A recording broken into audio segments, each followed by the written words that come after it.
ज़कात के ताल्लुक से बताए, नमाज के ताल्लुक से बताए। छोटा मोटा जलसा हो लेकिन सुनने वाले हो, चंद मिनट बैठ के सुने। जब यहाँ से लोग जाए तो नमाज पढ़ने का हद लेके जाए, जब यहाँ से लोग जाए तो स्कूल कायम करने का हद लेके जाए, जब यहाँ से लोग जाए तो बच्चों को पढ़ाने का अज़्म मुसम्मम करके जाए। जब ऐसा जलसा इलाके में होगा तो जलसा छोटा हो या बड़ा, छोटा जलसा होगा लेकिन करोड़ों के जलसे पे वो जलसा भारी होता हुआ नजर आएगा, वो जलसा फायदेमंद होगा। बाबा नारे तकबीर, नारे रिसालत, मज़हबे इस्लाम, अल्लामा अमीरुद्दीन साहिब किबला कादरी। तुमने कितने पैसे खर्च किए जलसे के नाम पे?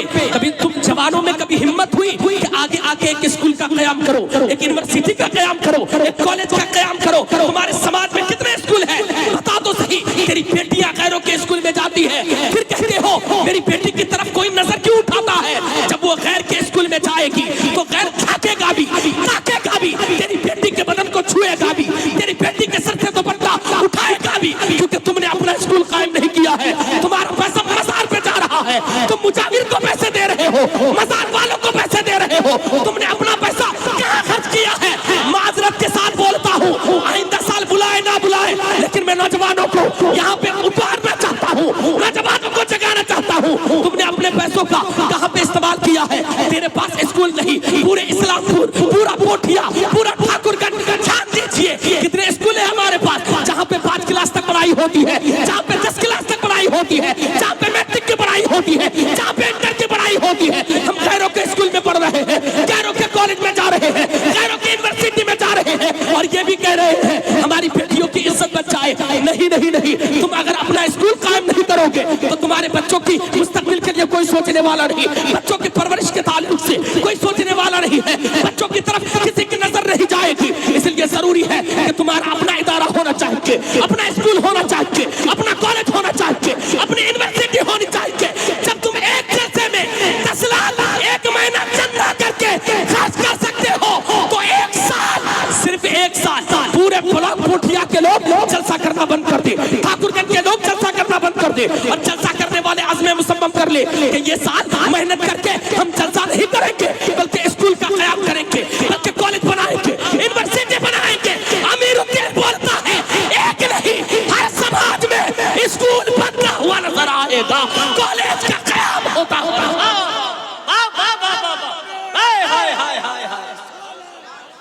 अरे वाह वाह वाह, अरे क्या कहने, जिंदाबाद जिंदाबाद। जहाँ पे उर्सों के जरिए से दीन का काम होता है, मैं ऐसे आरास का मुखालिफ नहीं, लेकिन इसका मुखालिफ जरूर हूँ कि यहाँ पे औरतों का आना बंद किया जाए। औरतों को, औरत और मर्द का इख्तिलात होता है, मर्द के इख्तिलात की वजह से उलमा इकराम से मसला पूछ लेना। क्या मसला बताएंगे आपको, सारी बातें बताएंगे। होता क्या है उर्सों में, तेरी बेटी आती है, वो अकेली नहीं आती, वो तो 2 महीने से इंतजार करती है कि मेरे मामू का लड़का आएगा, उससे जाके उर्स के नाम पे मिलना है, उससे जाके जलसे के नाम पे मिलना है। तेरा जलसा अब जलसा नहीं रहा, तेरा उर्स अब उर्स नहीं रहा, बल्कि उर्स ये परपोज का बन गया है, गर्लफ्रेंड से मिलने की जगह बन गई है। ये उर्स उर्स नहीं रहा, बल्कि लड़कियों से मिलने का अड्डा बन गया है। इसलिए जरूरत है कि तेरी बेटी की इज्जत की हिफाजत तू करेगा, अपनी बहन की इज्जत की हिफाजत तेरे जिम्मे है। अगर तूने अपनी बेटी को नहीं बचाया तो इनकी इज्जत ही लुटती चली जाएगी, इनके साथ खिलवाड़ होता रहेगा, इनकी इज्जत की कोई हिफाजत नहीं कर पाएगा। इसलिए जरूरी है कि तुम अपनी बेटियों की इज्जत की हिफाजत करो, अपनी बहनों की इज्जत की हिफाजत करो। होता क्या है,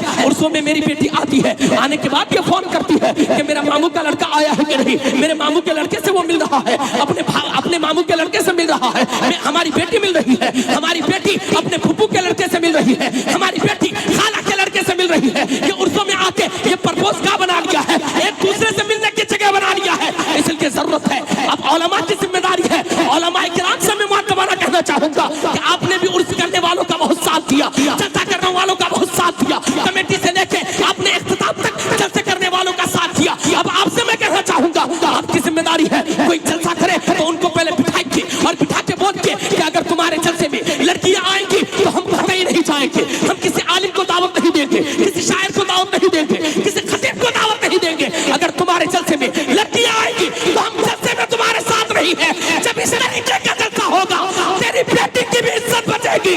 जब सिर्फ मर्द आएंगे जलसे में, आने के बाद दीन की बातें होगी, हम सुन के जाएंगे, जाने के बाद अपनी बेटी को बताएंगे, अपनी बीवी को बताएंगे, अपनी बहन को बताएंगे, अपनी बेटी को बताएंगे, हम जाके बताएंगे, दीन की बातें सिखाएंगे। और अगर और ज्यादा जरूरी है, एक आलिम साहब को लेके जाएंगे, अल्लामा मुस्लिम साहब को लेके जाएंगे, अल्लामा असलम साहब को लेके जाएंगे, अल्लामा आबिद साहब को लेके जाएंगे। और जाने के बाद कहेंगे कि सुनो सुनो सुनो, हमारे यहाँ जरूरत है बेटियों को पर्दे के बारे में बताने की। ये बापर्दा होंगे और हमारी बेटियां पर्दे के आड़ में होगी, उनसे जाकर गुफ्तगू की जाएगी, उन्हें मसाइल बताए जाएंगे, हैज़ो नफास के मसाइल बताए जाएंगे, शरीयत के बारे में बताए जाएंगे, नमाज के बारे में बताए जाएंगे। इस तरीके के जलसे अपनी बेटियों के लिए करो और तुम खुले मैदान में अपना जलसा करो, तेरी बेटियों की इज्जत भी बचेगी, समाज भी तरक्की करता हुआ नजर आएगा, माशरा नारे तकबीर। कोई आशिके रसूल है जो बीच से खड़े होकर नारा लगा दे? है कोई आदमी, कोई बीच से खड़े होकर के एक आला हजरत का दीवाना खड़ा हो जाए और नारा लगाए या अल्लाह? एक कोई आदमी? अरे जवाब दीजिए, जवाब दीजिए। वाह वाह वाह वाह, बहुत उम्दा, बहुत उम्दा।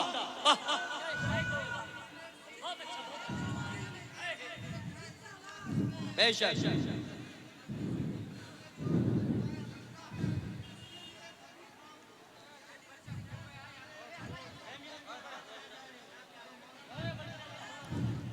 जरूरत है साहिबो, नौजवानों तुम आगे आओगे, तुम्हारे समाज में स्कूल का कयाम होगा, मदरसे का कयाम होगा। बताओ तो सही, लॉकडाउन में तुमने देखा नहीं जो बच्चे स्कूल के बच्चे बाहर पढ़ते हैं उनको कितनी परेशानी हुई? तुमने लॉकडाउन में देखा नहीं मदरसे में पढ़ने वाले बच्चे किस तरीके से सफर को मुनक़ता करके बैठे रहे, कई कई सालों तक घर में बैठे रहे, कई कई महीनों तक बैठे रहे। बाद बच्चे पढ़ाई छोड़ गए, बाद बच्चे 20 पारे हिफ्ज़ किए थे, लेकिन लॉकडाउन लगने की वजह से उनकी पढ़ाई खत्म हो गई, उनका सिस्टम खराब हो गया, माँ बाप ने कमाने के लिए भेज दिया, अब वो बच्चा पढ़ता नहीं है। 20 पारा हिफ्ज़ किया था, अब भूल बैठा है, वो अपने घर में भैंस चराता है, जानवर चराता है, खाद छीलता है, खेती बाड़ी करता है, क्या ये काम करना मना नहीं है? लेकिन 20 पारा हिफ्ज़ किया था, उसे हाफिज बन जाना चाहिए था, सालिसा तक पढ़ा था, उसे आलिम बन जाना चाहिए था, खामिसा तक पढ़ा था, उसे मुतफासिल बन जाना चाहिए था। ये जिम्मेदारी थी। हमारे बच्चों ने क्यों पढ़ाई छोड़ी? इसलिए पढ़ाई छोड़ी कि तुमने जलसे तो बंद नहीं किए, लेकिन तुमने अपने समाज में कोई अच्छा इदारा कायम नहीं किया जहाँ पे फजीलत तक पढ़ाई हो, जहाँ पे मेरा बेटा इदारे में जाके फजीलत की पढ़ाई करे, जहाँ पे मेरा बेटा आलिम की दस्तारबंदी ले, जहाँ पे मेरा बेटा मुफ्ती की दस्तारबंदी ले। तुमने अपने बच्चों के लिए इदारे का कयाम नहीं किया है, इसलिए जरूरत है।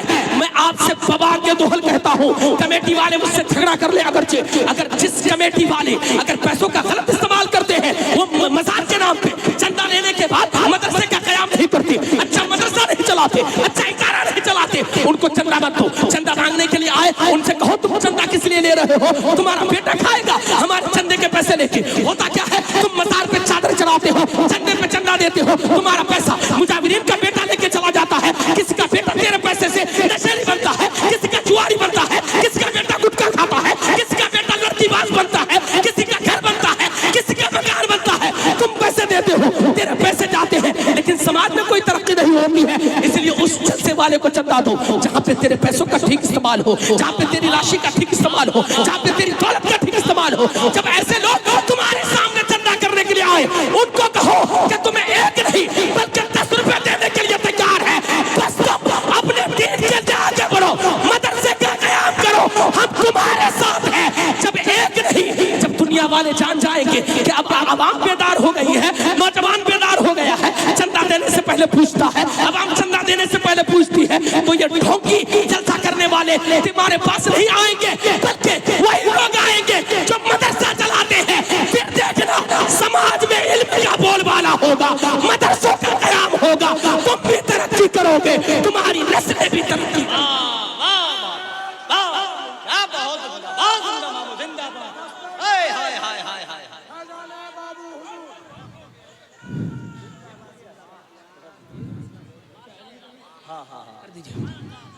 इसलिए जरूरत है साहिबो, तुम्हें कोई जगाएगा नहीं।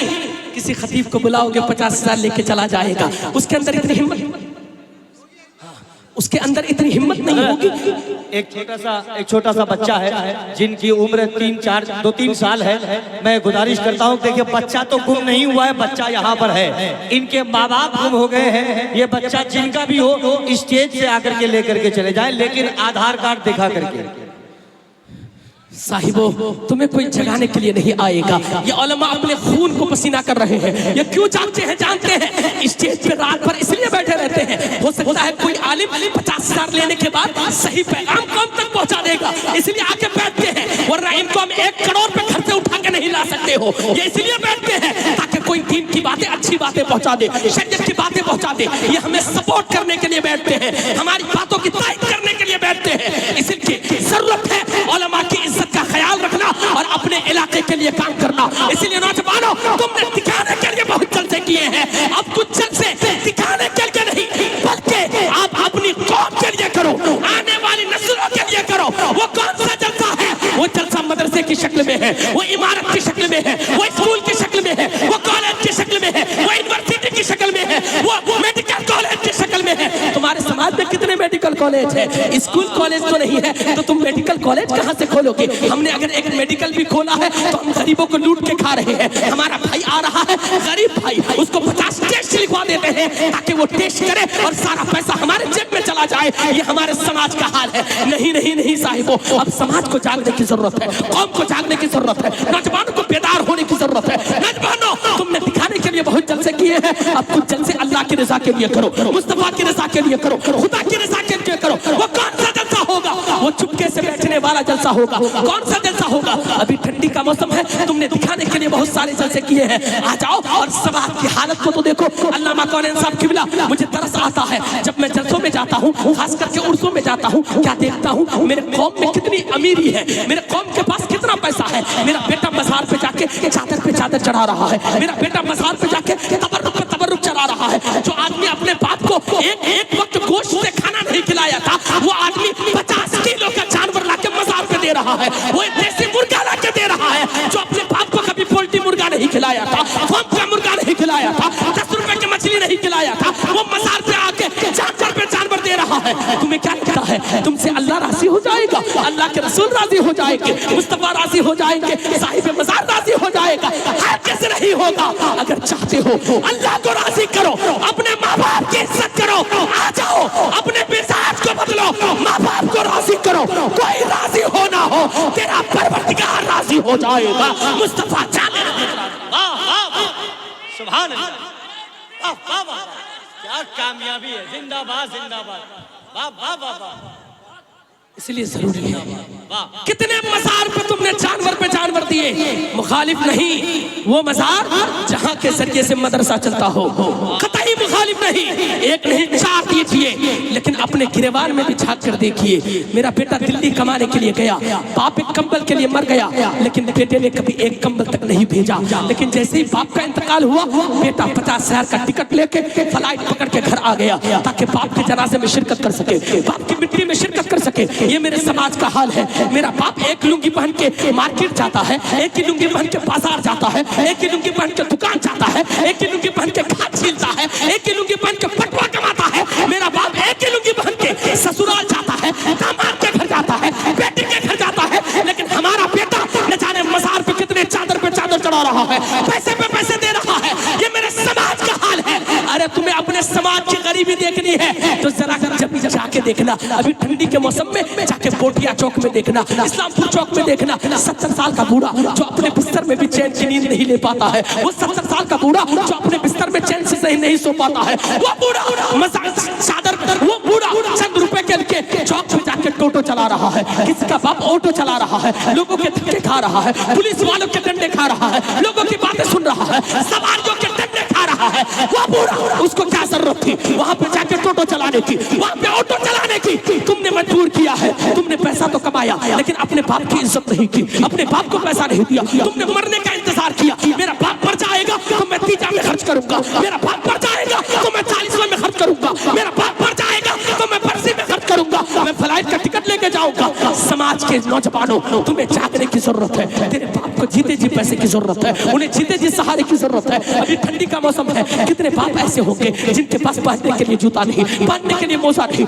ठंडी में ओढ़ने के लिए रजाई नहीं, ठंडी में ओढ़ने के लिए कंबल नहीं, किसी के पास गर्म कपड़ा नहीं। कितने बाप ऐसे होंगे जो बेसहारे हैं, रात में सिसक के जिंदगी गुजार रहे हैं। इनकी खिदमत कौन करेगा? तुमने एक जलसा कर दिया, तुमने सोचा हमने बहुत बड़ा तीर मार दिया। नहीं नहीं नहीं, तुम्हारे समाज में किसी को चादर की जरूरत है, तुम्हारे तुम्हारी जिम्मेदारी है उनके जिम्मे चादर पहुंचाना, तुम्हारी जिम्मेदारी है उनके हवाले चादर करना, तुम्हारी जिम्मेदारी है उनके हवाले कपड़ा करना। किसी आदमी को जरूरत है, इसीलिए नौजवानों मैं अक्सर बोला करता हूँ, तुमने दिखाने वाले जलसे बहुत किए हैं, अब तुम कुछ चुपके से भी जलसा कर लो। चुपके वाला जलसा क्या है? चुपके वाला जलसा ये है कि 10 नौजवान तैयार हो जाओ, ठंडी का मौसम है, सब लोग 100-100 रुपए करके जमा करो और गांव समाज में देखो किसे कंबल की जरूरत है, किसे रजाई की जरूरत है, किसे जूता की जरूरत है, किसे मोजा की जरूरत है, किसे कंबल की जरूरत है, किसे सामान की जरूरत है।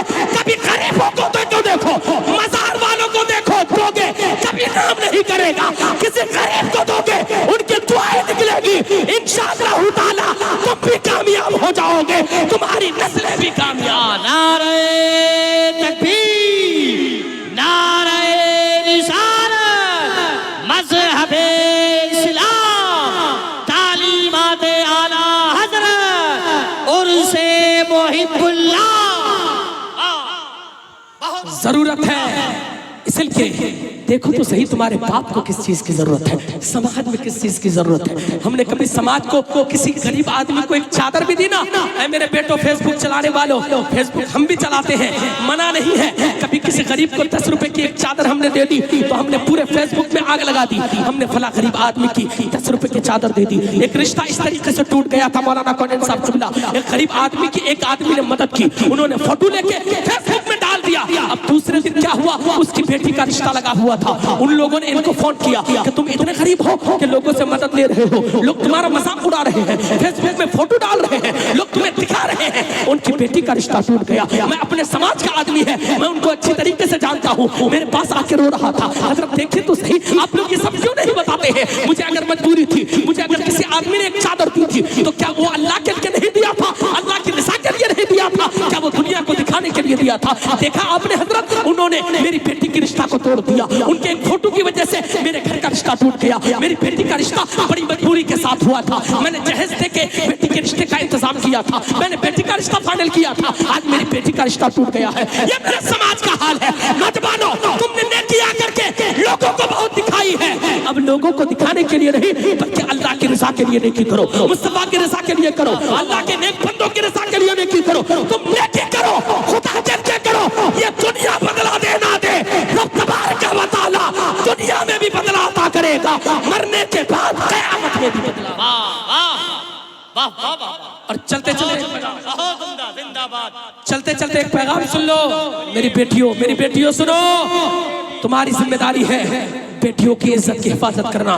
मैंने तो बता दिया, कोई गयूर बाप होगा, हर गयूर बाप को जिम्मेदारी है कि वो अपनी बेटी पे कत्ल लगाए, जलसा जुलूस और ऐसे मेले ठेले में आने से, क्योंकि तुम्हारी बेटियों की इज्जत यहाँ महफूज नहीं है, जो कि सब लोग कह पाएंगे। नारे तकबीर, इस्तिकबाल करें शहनशाह तरन्नुम, बादशाह तरन्नुम, हजरत शहादत रज़ा हबीबी की आमद हो रही है। इस्तिकबाल करिए। नारे तकबीर, नारे रिसालत, मसलके आला हजरत ख्वाजा का हिंदुस्तान, उनसे मुहिब्बुल्लाह हजरत शहादत रज़ा हबीबी। नारे तकबीर, नारे रिसालत। मेरी बेटियों में अर्ज ये कर रहा था, तुम्हारी जिम्मेदारी है कि तुम अपनी बेटियों की इज्जत की हिफाजत करो। मेरी माँ, तुम जलसे में आई हो तो एक पैगाम लेके जाओ, तुम्हारी जिम्मेदारी है कि तुम अपनी बेटियों की इज्जत की हिफाजत करोगी। तुम्हारी जिम्मेदारी है बेटी और बहनों की इज्जत की हिफाजत करोगे, तुम करोगे, कोई दूसरा आदमी नहीं आएगा तेरी बेटी की इज्जत की हिफाजत करने के लिए। दूसरे को तो मौका मिलेगा तो तेरी बेटी की इज्जत पे हाथ डाल देगा। ये बच्चा जो गुम हो गया था, जिसके माँ बाप गुम हो गए हैं, गुजारिश है आप लोगों से कि इस बच्चे को यहाँ से लेके जाएं या इनके माँ बाप को मिला दें। काफी देर से बच्चा रो रहा है, परेशान हो रहा है। बताइए सही, बताइए तो सही, इस तरह क्या जिम्मेदारी है, क्या लापरवाही है कि हमारा बेटा आके यहाँ गुम हो जाता है। वो बेटा जो अभी दूध पीने के लायक है, जो अभी महद में है, जो अभी पालने में है, वो बेटा गायब हो जाता है। यानी हमारी लापरवाही देखे कि इसका बाप जरूर किसी के ख्याल में गुम होगा, इसकी माँ जरूर किसी और धुन में होगी, उसे बाजार करना होगा, मार्केट जाना होगा, शॉपिंग करना होगा, दुकानों से सामान लेना होगा, इसलिए उसका बच्चा गायब हुआ है। ये कितनी लापरवाही है, सोचिए तो सही। अगर किसी किसी गैर का मेला होता और ये बच्चा गायब हो जाता, क्या होता? तेरे कौम का खसारा होता, हमारी नस्लों का खसारा होता। इसलिए अपने बच्चों को भी, छोटे छोटे बच्चों को जो चलने फिरने के लायक नहीं, अपने एड्रेस पे अपने जरिए से पहुंचने के लायक नहीं है, उनको ऐसे जलसों में ना लाया करें। आप आए फैज हासिल करने के लिए, अल्लाह के वली की बारगाह में आएंगे, ये यहाँ से खाली हाथ नहीं जाएंगे, लेकिन अदब से आना है। यहाँ आने के बाद दिल में ये ना हो कि मैं फला से मिलने के लिए जा रहा हूँ, फला सामान खरीदने जा रहा हूँ, फला दुकान से खाने जा रहा हूँ। नहीं नहीं नहीं नहीं, बल्कि ये दिल में हो कि फला वली की बारगाह में जा रहा हूँ, इनकी बारगाह में सिद्क दिल से आके तो देखो, आओगे दिल की मुरादें पाओगे, जो मांगोगे रब तबारक व तआला अता फरमाएगा। अल्लाह के नबी की नज़र इनायत होगी इंशाअल्लाह ताला। यहाँ से अपने दामन को भर के लेके जाओ। इसलिए आओ, अदब के दायरे में आओ। मैं अपनी बहनों से रिक्वेस्ट कर रहा था, अपनी माओ से कुछ गुजारिश कर रहा था। मेरी माओ, तुम्हारी बेटियों की इज्जत तुम्हारे हाथ में है, तुम्हारी जिम्मेदारी है कि तुम्हारी बेटी कहाँ जा रही है। आज मेरे समाज में, चाहे मैं हूँ या आप हो, मेरे समाज में कोई ऐसा बाप नहीं जिसने अपनी बेटी को मोबाइल खरीद के लेके ले लिया हो। इल्ला माशाअल्लाह सारी बेटियों के पास मोबाइल है। सुबह उठते किसी से बात कर रही है, शाम को सोते हुए किसी से बात कर रही है। बाप बेगैरत होकर सुन भी रहा है, लेकिन उसे पता नहीं। ताज्जुब तो तब होता है जब हमें खबर मिलती है फला की बेटी किसी गैर के साथ भाग गई, फला की बेटी किसी गैर के साथ पकड़ा गई, फला की बेटी ने किसी गैर के साथ कोर्ट मैरिज कर लिया। ये हमारी बेटियां मुर्तद हो रही है। क्यों? क्योंकि हमने बेटियों की इज्जत की हिफाजत करना छोड़ दिया है। इसलिए हर माँ की जिम्मेदारी है कि वो अपनी बेटियों पे ध्यान रखे। उनकी जिम्मेदारी है कि बेटी से पूछे, बेटी तुमको मैंने नया दुपट्टा लेकर नहीं दिया, तुम्हारे सर पे नया दुपट्टा आया कहाँ से? तुमको मैंने जूती लेकर नहीं दी, तुम्हारे पैर में नई जूती आई कहाँ से? तुमको मैंने मोबाइल लेकर नहीं दिया, तुम्हारे हाथ में मोबाइल आया कहाँ से? तुमको मैंने कंगन लेकर नहीं दिए, तुम्हारे हाथ में कंगन आए कहाँ से? ये तुम्हारी जिम्मेदारी है बेटियों की इज्जत की हिफाजत करना। अगर तुमने बेटियों को यूं ही आवारा छोड़ दिया तो याद रहे इनकी कोख से अच्छी नस्लें पैदा नहीं होंगी, अच्छे बच्चे पैदा नहीं होंगे। इसलिए जरूरी है कि अगर तुम चाहते हो इनकी कोख से अच्छे बच्चे पैदा हो तो तुम अपनी बेटियों को हजरत फातिमा की कनीज बनाओ, हजरत आयशा की कनीज बनाओ। मैं ये नहीं कहता कि बेटियों को डॉक्टर ना बनाओ, इंजीनियर ना बनाओ, सब कुछ बनाओ।